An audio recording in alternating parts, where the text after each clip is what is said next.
ஒரு புரட்சியை பண்ணணும் அப்படிங்கிறதுக்காக தான் இந்த பிளாக் பேந்தர் கேரக்டரை கிரியேட் பண்ணியிருக்காங்க. அது என்ன அப்படிங்கிறத சொல்லிட்டா, 1960s தான் மார்வலோட காமிக்ஸ்லாம் பயங்கர குரோத்தில் போய்கிட்டு இருக்கு.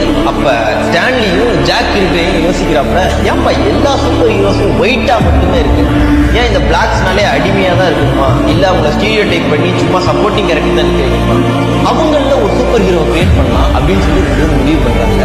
முதல்ல அந்த கேரக்டருக்காக உருவாக்குறது அந்த கேரக்டர் ஒரு ராஜாவா இருக்கும் அப்படின்னு டிசைட் பண்றாங்க. அது வரைக்கும் அமெரிக்கா மட்டும் கிடையாது, நிறைய நாடுகள் வந்து ஆப்பிரிக்காவை ஒரு அடிமை நாடாகவும் இல்லைன்னா வந்து ஒரு ஏழ்மை நாடாகவும் தான் பார்த்துட்டு இருந்துச்சு. ஆனா ஸ்டான்லியும் ஜாக் கிர்பியும் மட்டும்தான் அவங்க காமிக்ஸ்ல உலகத்திலே மிகப்பெரிய பணக்கார நாடாகவும் டெக்னாலஜில முன்னாடி உள்ள ஒரு நாடாகவும் அவங்க காமிக்ஸ்ல கிரியேட் பண்ணாங்க.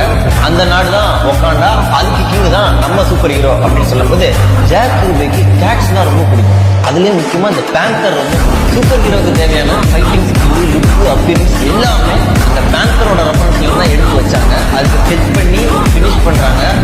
அப்படிதான் நம்ம Marvel Ravana Black Panther create ஆகிறோம். 1966 ஃபென்டாஸ்டிக் ஃபோர் காமிக்ஸ் தான் பிளாக் பேந்தரை இன்ட்ரடியூஸ் பண்ணுறாங்க. அதில் அவங்களுக்கு ஹெல்ப் பண்ணுற கேரக்டராக பிளாக் பேந்தர் வராங்க. அதுக்கப்புறம் மக்களுக்கு அதை படிக்கும் போது எல்லாருக்கும் ரொம்ப பிடிச்சி போயிருது. அந்த பிளாக் பேந்தர் காமிக்ஸ் படித்த ஒயிட்டோட கிட்ஸ்லாம் இருக்காங்கல்ல, அவங்களுக்கு சில ரேசிஸ்ட் மனப்பான்மைலாம் இருந்துச்சு அப்படின்னா பிளாக் பேந்தர் காமிக்ஸ் நிறையா சில்ட்ரன்ஸோட மனப்பான்மையை மாற்றிருக்கு.